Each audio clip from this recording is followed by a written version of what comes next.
the spring of 2012, a Pflugerville high school student made several violent threats against his classmates, teachers, and principals. One of these threats was planned for April 20th, the anniversary of the Columbine shootings. I came to school on that day, and the first thing I noticed was the hallways were completely empty, meaning during passing periods there was little to nobody there. Students who came to school that day were stuck in their second period classrooms while police investigated the threat.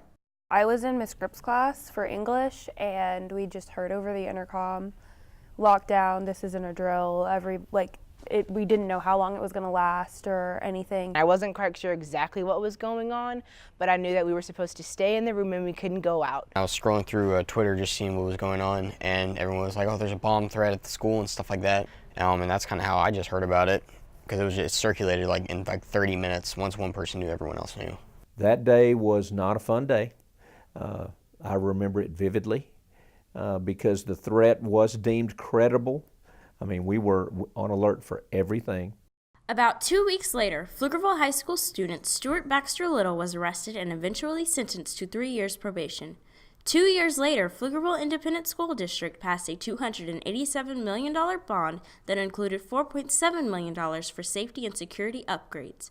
The majority of that money went to installing entry vestibules at every school in the district by next August. We're here at Rio Haas Elementary, which was one of the first schools in Pflugerville ISD to receive an entry vestibule. Here's how the vestibules work. There are 2 sets of doors at the main entrance. The outer set remains unlocked, while these doors stay locked. Those locked doors force visitors to enter through the front office. When we check people in, they put their driver's license in the system. It runs a background check for certain offenses.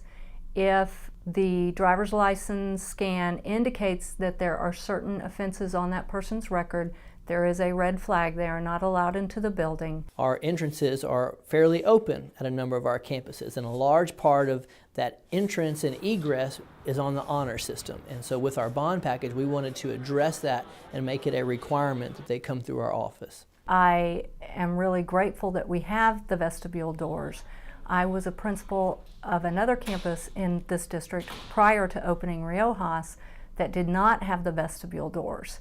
Now, the office staff tried their very best to monitor when people came in the building, but if they turned their head at the wrong time and someone came in, they could get past the office and we would not see them. I think in this day and time, you can't be too safe. So yes, I think it's necessary. If it does nothing else, it provides peace of mind for everybody within the building. Yes, ma'am. Though the entry vestibules keep unwanted visitors out, some students feel the root of the problem lies inside the school. Our answer shouldn't be lock the doors and start searching everyone. The answer should be, let's fix the problem before it starts. Let's get students help, and let's focus on bullying and the psychological effects of mental disorders and stuff, as opposed to just fixing this one problem when it shows up. There's 3 types of safety that we focus on: social, emotional, and physical. Having our counselors and even a trusted teacher or staff member that you can trust to go to and confide in, I think that's really the key. It's been almost 3 years since Stuart Baxter Little made threats against Pflugerville High School. Do today's students and staff feel safe at school? You read stories about Columbine and other schools that had threats like that, and you never think that could have been us.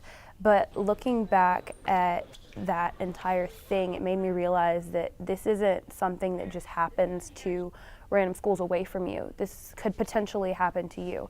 I mean, I feel safer at my house and in public because most of the violence you see happening in America today takes place at public schools, and our school especially has had multiple threats. I think this school is an extremely safe environment. We are much better than most schools our size, which really sounds ironic considering the amount of entryways that we have. We all realize now that we live in a different world, and we have to be more cautious. I think our awareness has gone up, and now we don't walk around saying, oh, that'll never happen here. We walk around saying, we're not going to allow that to happen here. Reporting for PBS Student Reporting Labs with Casey Aguilar, Paton, LaBelle, and Matthew Spellings, I'm Kennedy Huff.